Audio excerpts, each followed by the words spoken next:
This is going to be a quick video just showing you the differences between the Hyperlite and the Mach Bauer blockers. Um, I just happen to have both in my possession currently, so I figured I might as well do this video because, I'm sure people are kind of wondering what the difference between the two, which one they should go with. Um, I know the Hyperlite 2 now, like just dropped things out. From what I've seen, I haven't gotten in person. What I've seen, it's not so different from the original Hyperlite blocker that you couldn't take what I'm telling you about these differences with the Hyperlite 2 as well. But just being, upfront with you, it's the first Hyperlite compared to the Mach. That's just what I have in my possession right now. In general, I think Bauer blockers are excellent. If you've watched my past videos, you would know that. And while there's really no consensus in goalie gear and whatever, everyone has their own preferences and whatnot. Bauer blockers are like the closest thing I've seen to a consensus where a lot of people say they love Bauer blockers and consider them the best blockers. So take that for what it is. So really, I don't think there's a wrong answer. So just in case you don't know, this is the Mach. This is a Hyperlite. It's skinned as an ultrasonic, but this is completely a stock Hyperlite when it comes to the build. I just got this graphic because it matches the rest of my gear because I went with the Bauer blocker with my Vaughn gear. So, Hyperlite, Mach. Like I said, no real wrong answer here. Both are excellent. I can use both no problem. I love both of them. It's just that, well, I have the choice. So, given the choice, I did go with the Hyperlite for myself. But it's not a big difference in my opinion. And like I said, both are very excellent. That being said, let's look at what the differences are. The general shape on the front is going to be the same, like the curve at the top, very similar. So like there's not really a difference with the shape of the blocker, and the same thing with the palm position. I really don't notice a difference. I don't have a real good way to measure the palm position.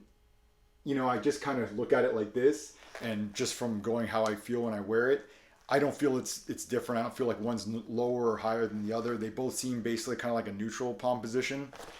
So that's how I would describe it. So a lot of similarities there.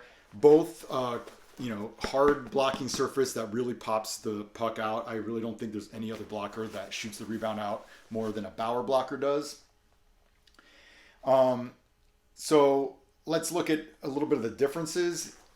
If you look at the sideboard, which again, sideboard excellent on both. I love how on Bauer the sideboards are basically like having a two-sided blocker, because even if you happen to turn your hand, which you're not supposed to, you're still going to get a good blocking surface there. It's really just minor difference in the kind of cutout around the thumb and where you hold the stick. This comes up and it's not quite straight down, it's straight and then it goes a little angled, but it's more just set like that, whereas this has like almost like a little looped cutout thing, and then around the thumb comes back out again. Now, I don't find that this affects my stick. Like I don't find like, oh, my stick gets stuck or I can't poke check or I can't. If you've seen my videos, I poke check a lot. So I don't feel like this really gets in the way. Like that's the only thing I could think maybe somebody might be concerned when they're looking at these is that, oh, maybe the stick gets stuck in here or whatever. I don't notice that. I don't know why they have this difference there. I don't know what their explanation would be, they meaning Bauer, of why one is different than the other. It's just different, but I don't really notice one being better or worse. I don't really notice the difference when I'm using it playing. So that's one thing. The other thing is, and probably the most obvious difference, is the thickness of the blockers. Now, this is very thin and it's like beveled, meaning it's super thin at the edge. It kind of gets a little thicker as it goes more towards the inside. This is just this thickness throughout the whole thing, but it's a decent amount thinner, the Hyperlite. It's very streamlined blocker. Not that this is like super huge or cumbersome or whatever itself either, but just to say it, this is the more streamlined one. And to me, that's really like the main reason why I've picked the Hyperlite. I just like that streamlined feel a bit more. Another difference is the cuffs. The Mach has the more open cuff. The Hyperlite has this thing here. That being said, kind of like how I talked about the sidewall cutout thing here, I don't really notice it making a difference. I don't know, maybe depending on how you wear your chest protector, if your sleeves go down really low, if they're really bulky or something, it might be more of a difference. But to me, they both feel very free. I mean, I'll put my hand in both of these and kind of show you. You know, I don't have, so this is the Mach, which has the more open cuff, you know, no problem at all. But even with the Hyperlite, even though it has that cuff, I don't really think it's doing much to inhibit you, because it's very, you see the way it is, how it kind of bends out and it's like that. So it's not really doing a whole lot. And it is attached by elastic on either side, which theoretically, if you want to do your own little mod, you could cut that elastic and then it would really be open and not a thing at all. But it is something that is a difference between the two. I just don't really feel it making a difference when I use them.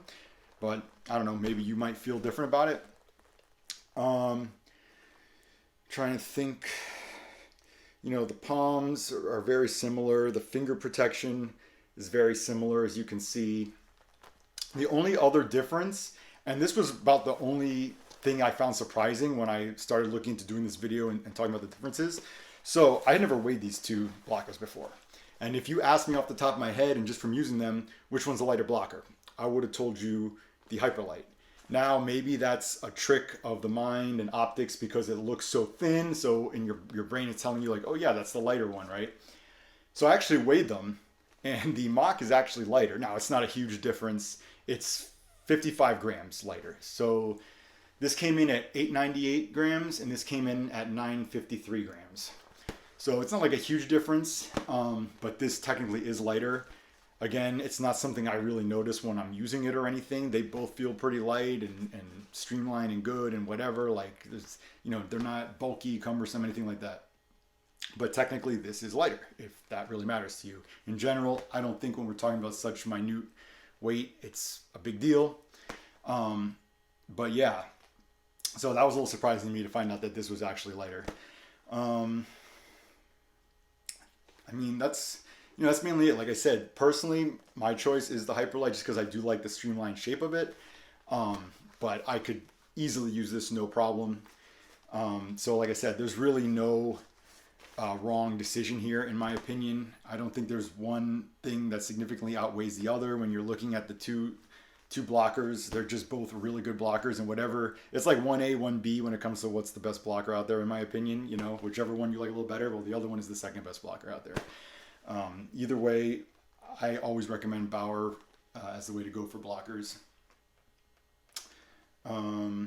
Yeah, so I think that's pretty much it for this video. Like I said, I just wanted to keep it short, just kind of throw out a little visual comparison video for you guys. So that's it, and I'll see you in the next video.